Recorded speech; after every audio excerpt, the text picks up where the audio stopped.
Good afternoon, good morning, good evening, wherever in the world you are. Tonight, I'd like to talk about Zimbabwean elections. Yesterday evening, the ZEC, the Zimbabwe Election Commission, declared Emerson Mnangagwa of ZANU-PF as the winner of the 2023 Zimbabwean elections. These elections were not free, fair, and credible. Many, if not all, the observers in the preliminary report came to the same conclusion. The elections were not free, fair, and credible. But most notable of those observers was the SADC observer team led by Dr. Nevas Mumba of Zambia and the African Union. But ever since that report was produced, pressure has been brought to bear to reword that report so that all the criticism is seen as these are areas you can improve in future elections. But otherwise, these elections would be accepted as substantially free, fair, and credible. This is a U-turn, to say the very least.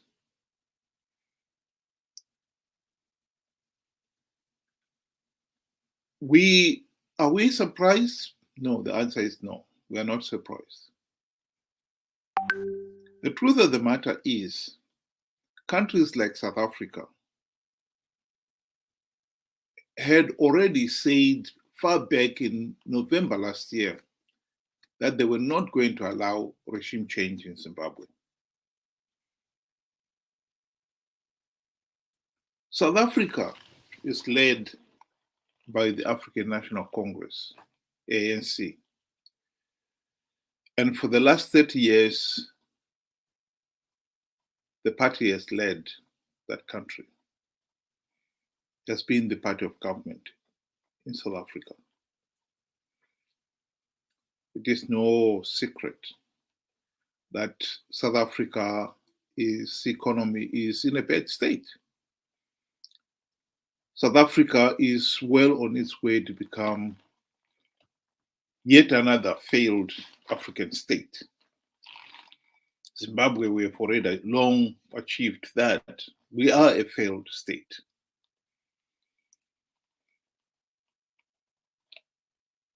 "43 years of gross mismanagement and rampant corruption by ZANU-PF has reduced the country into a failed state that cannot even provide the most basic needs for its people. Things like education, health care, clean running water, electricity for even those in the urban centers.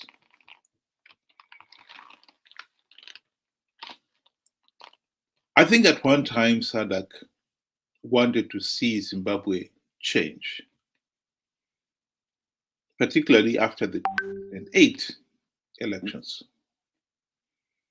SADC and the AU, for the first time, decided they were not going to turn a blind eye to those rigged elections and refused to recognize ZANU-PF as the legitimate government. Much to the shock of Mugabe, he didn't expect that one. but he had no choice. Mugabe was forced to sign the 2008 Global Political Agreement, which basically said the country should implement wide-ranging democratic reforms to ensure the rights and freedoms of all the citizens of Zimbabwe were restored, including the right to free, fair, credible elections. Alas,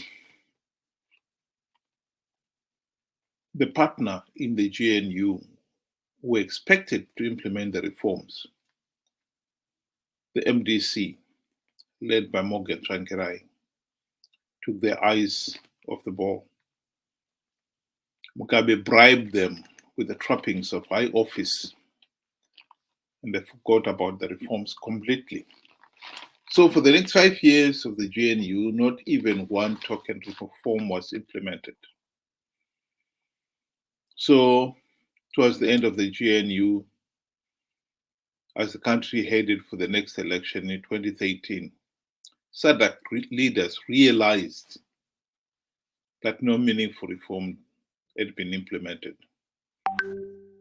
And they literally begged Morgan Tsvangirai and company not to participate in the 2013 elections until reforms were implemented. Alas, their advice fell on deaf ears. And so no meaningful reforms, FDC went on to participate in the 2013 elections without even one meaningful reform implemented.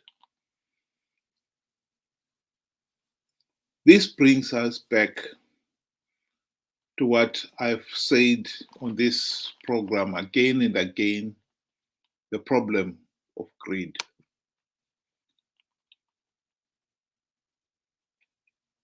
After the 2018 elections, leaders like Tendai Biti realized the sheer futility of participating in these flawed elections.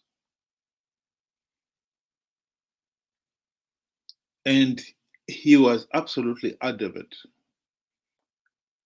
that it didn't make any sense at all continuing to participate in these flawed elections. They should have paid heed to SADC's advice not to participate without reform. Another leader, David Coulthard, agreed with him on that point. In his book, David Coulthard confessed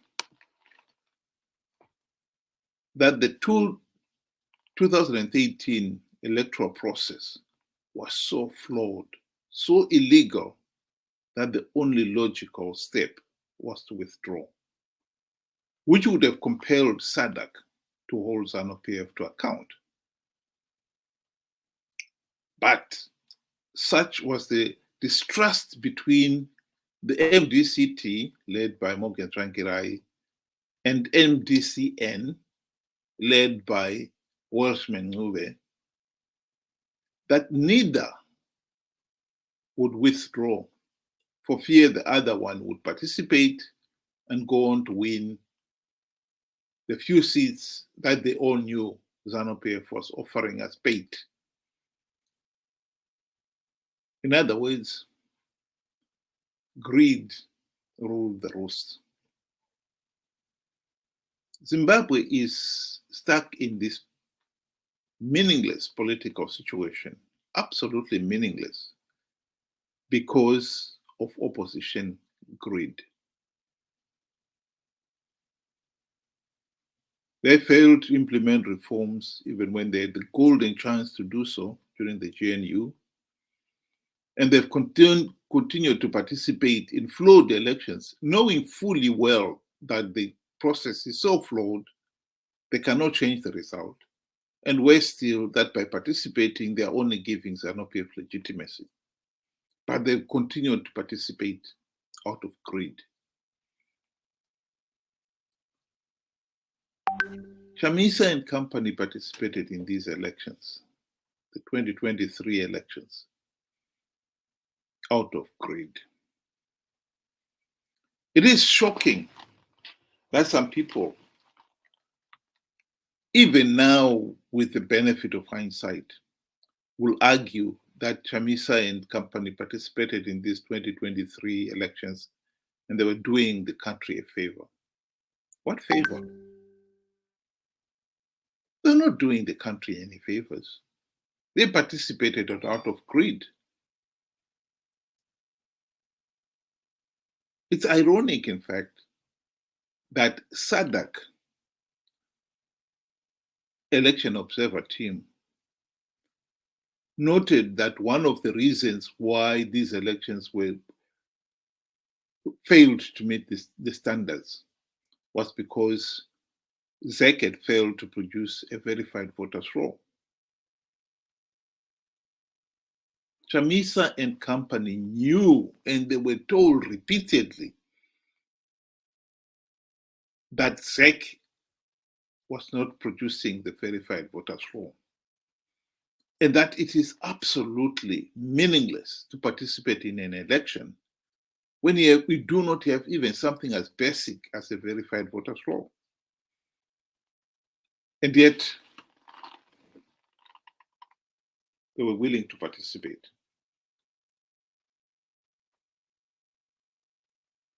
The real reason why we are in this situation, as I said, is the opposition's greed. They failed to implement the reforms during the the government of national unity of 2008 to 2018, and they've been participating in these flawed elections out of greed. But there is also a secondary reason. Zimbabwean electorate are incredibly naive. Not all of them, but a big number of them are incredibly naive and gullible. It is shocking that even now, with all the benefit of hindsight, many Zimbabweans out there still do not know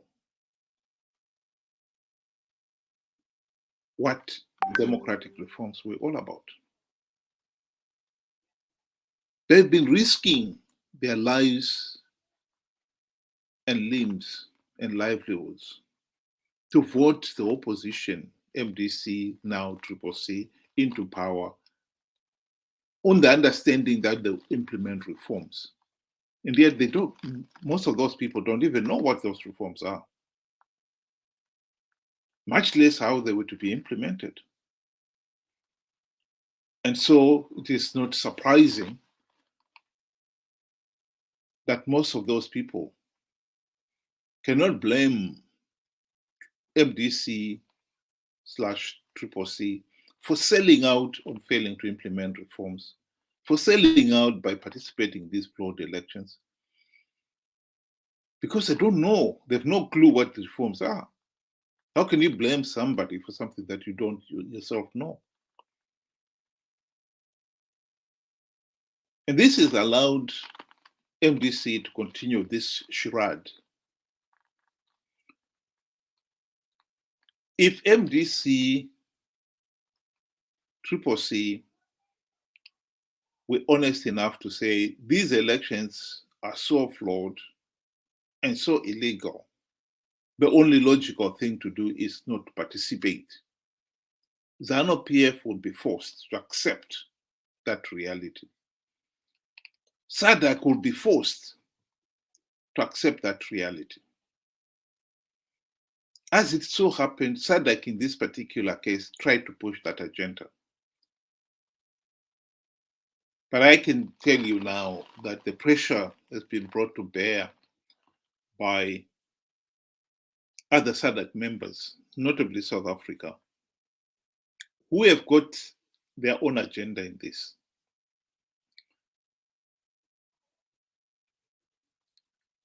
President Cyril Ramaphosa is one of the handful of SADC leaders who have already sent their congratulations to President Emerson Mnangagwa as president-elect of Zimbabwe. In other words, they have endorsed that the elections were substantially free, fair, and credible. And therefore, then the initial report that was produced by the Dr. Neves Mumba SADC election observer team has been pushed aside. South Africa's agenda is a very simple one. Zimbabwe is a failed state. And as I said, South Africa is fast becoming the next failed state in Africa. And if these elections had produced a meaningful regime change in Zimbabwe, and ZANU-PF was removed from power, and the economy was to start to pick up, I think the pressure for South Africans to say to themselves, we have had ANC for the last 40 years, 30 years, and the economy is getting worse and worse because of gross mismanagement and rampant corruption, which the ANC government itself cannot deny. The pressure will be unbearable for ANC. They will know come next year, because South Africa is holding their elections next year, 2024. South Africa will be under enormous pressure. Sorry, ANC government will be under enormous pressure to retain power. So the best thing they can do is make sure that there's no regime change in Zimbabwe. And if there's no regime change in Zimbabwe, they can always pretend that Zimbabwe is, yes, it has had these problems, but they are sorting them out. And by the same token, South Africa has had these problems, but ANC is sorting them out. And therefore, then South Africans need to have faith in ANC and retain it in power. I think what is interesting here is how Zimbabwe has become a toy for other nations, a pawn in other nations' game. There's no denying that ever since the country's independence 43 years ago, China has played a major role in Zimbabwe. And this role increased even more significantly when Zimbabwe fell out with the rest of the Western countries, IMF, World Bank, and so forth. China stepped in to try to give Zimbabwe financial help, only to commit the country into a situation where they became so debt indebted to China.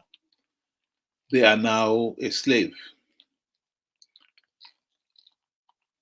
China has been involved in many of Zimbabwe's looting activities, notably the diamonds in Marange and Chiazwa. Mugabe was so frustrated by China in 2016, he booted out the Chinese from Marange and Chiazwa. And he aired his frustration with China. But that was a big mistake, as we know, because a year later, he himself was booted out of office. And soon thereafter, Mnangagwa invited the Chinese back into the country. The Russians have been also in propping the regime, and they're having a lot of influence in Zimbabwe. And now it seems our neighbor across the Limpopo is coming in to join the feasting on our misery. Zimbabwe will not recover from being a failed state as long as the country remains a pariah state ruled by corrupt, incompetent, and tyrannical thugs who are democratically accountable to no one else except themselves. And South Africa's commitment publicly in November last year that it will not allow regime change in Zimbabwe was shocking. Is South Africa saying that it doesn't matter how flawed the process happens to be, they will still endorse ZANU-PF as the winner? Because that is exactly what they were saying. And that is exactly what they are doing. In this picture, it is a picture showing South Africa's President Cyril Ramaphosa with his Zimbabwean counterpart, Emmerson Mnangagwa. And like I said, he has already sent his congratulations to Mnangagwa on his re-election. South Africa was never going to allow Zimbabwe any regime change in Zimbabwe. Regardless of how flawed the process is, it was going to endorse ZANU-PF as the legitimate government against the democratic wishes of the people of Zimbabwe. It is a pity that South Africa has fallen into this trap, because the economic collapse of Zimbabwe is not helping South Africa get out of the economic mess that it is in now. It is helping to drag South Africa down, because the political and economic instability in Zimbabwe is affecting the whole region. It is no secret that millions of Zimbabweans are in South Africa as economic and or political refugees. South Africa is having its own serious unemployment problems, challenges. And therefore, for it to find itself being burdened by the extra burden of these Zimbabweans, it's not helping the economy at all. I believe that now that South Africa is quite content that they've prevented regime change in Zimbabwe, the ANC government is going to turn on the screw on Zimbabweans. It will become very, very difficult for Zimbabweans to go to South Africa. And those who are already there, they will find that the situation will become more and more unbearable. As ANC fights to retain power in 2024 elections, Zimbabweans will find themselves as a pawn in that game, a pawn which the ANC government will willingly sacrifice. As the South African people get angry with the ANC will find a scapegoat. And the ready scapegoat is Zimbabweans. And it will be arguing that Zimbabweans should go back to Zimbabwe and help rebuild the country, knowing fully well that Zimbabwe is stuck with a regime that is corrupt, incompetent, and utterly useless in the form of ZANU-PF.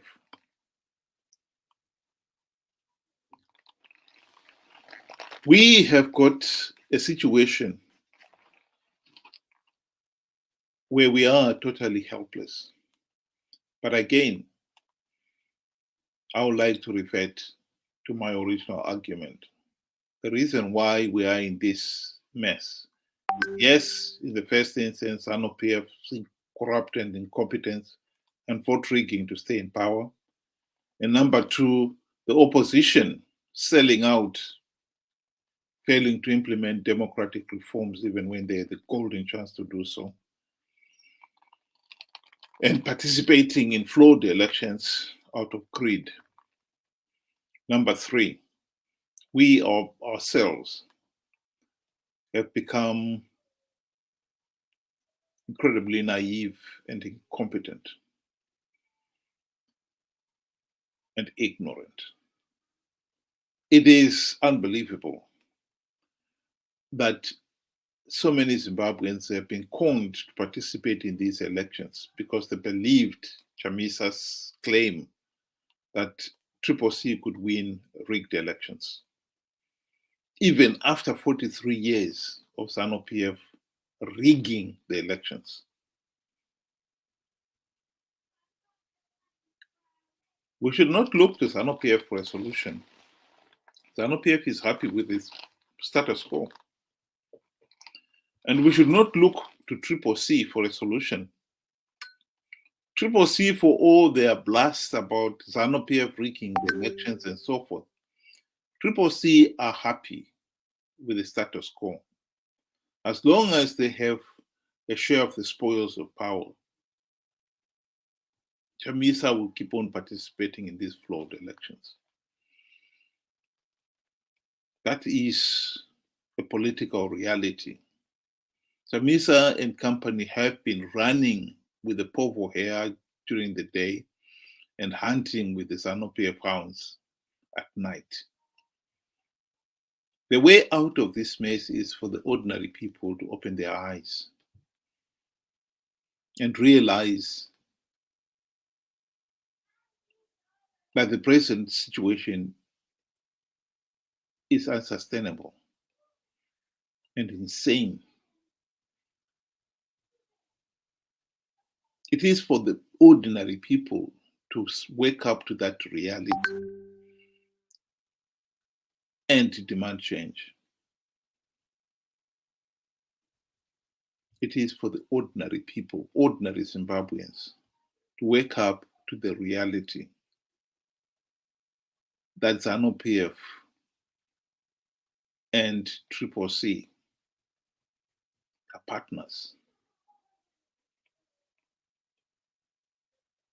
Neither one of them will end this failed state because they are benefiting in their own way. The biggest loser in this political system, failed political system, is the ordinary Zimbabweans.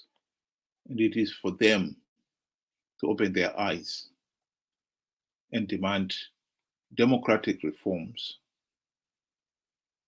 so that there are free, fair, and credible elections.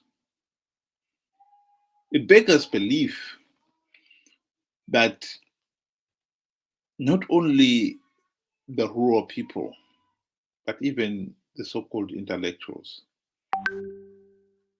were conned into believing, into giving up the right to free, fair, and credible elections, to embrace the more frivolous promise by the opposition that they have got winning in rigged election strategies. Those are just hot air.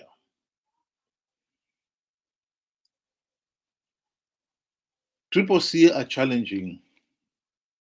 going to challenge the results, but I think we all know the outcome of that. The court will rule in ZANU-PF's favor. And we are back to where we were in 2018.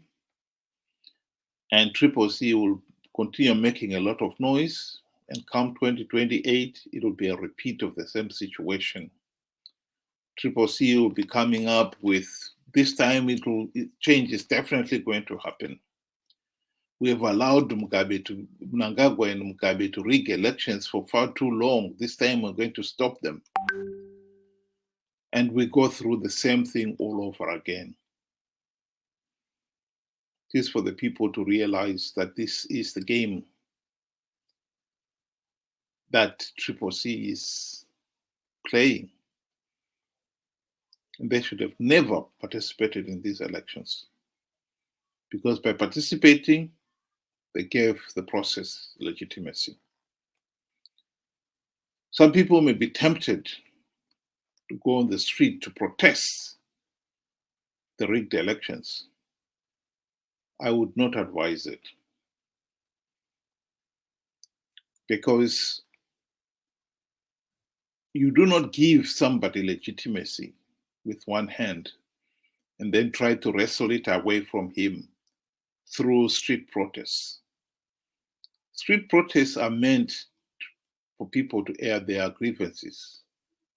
They are never meant to be a way of ending or achieving regime change. Never. No democratic country out there will tell you that's what street protests are supposed to be. They're supposed to be peaceful, for the people to demonstrate their unhappiness with a position. That is what it is supposed to be. And that's what it should be.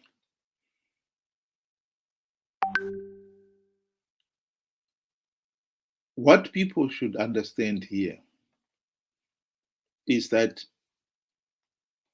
Triple C and ZANU-PF are now partners. Triple C are pretending to be fighting in the people's corner when in reality they are not. They have long stopped playing fighting in the people's corner. They are the ones who are helping to keep ZANU-PF in power by giving them legitimacy after participating in flawed elections. That is the number one message I would like to leave to the people of Zimbabwe. Open your eyes. You're not going to stop this madness by pretending that Triple C is fighting in your corner. Triple C has long stopped fighting in your corner. That is the reality. We should now be looking at how are we going to make sure that these sectors, this charade of hopelessly flawed elections is not repeated again in 2028.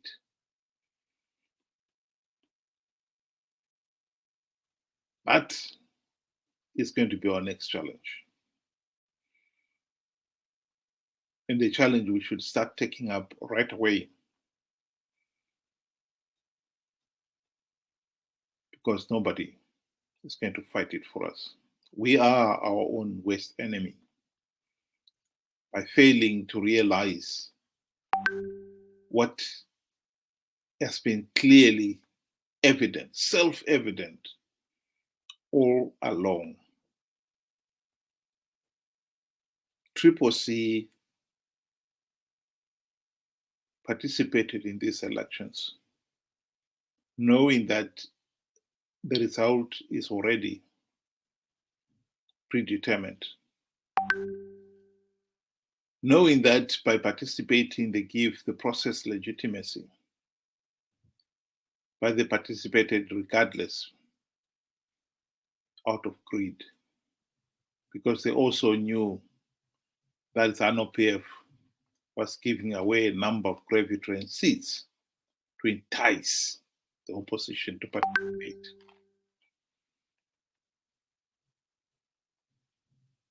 The opposition has been telling the people that they've got winning in rigged election strategies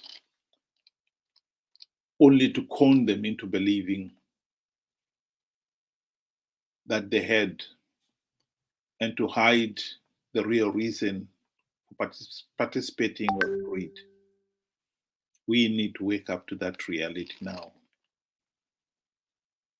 That is the number one challenge the people of Zimbabwe must face now. The next 5 years will be a fight to resolve that problem, to open the people's eyes and end this madness. That is the only way you're going to end it. Don't expect ZANU-PF to end it. Don't expect CCC to end it. We, the people, must end it. Thank you very much, and good night.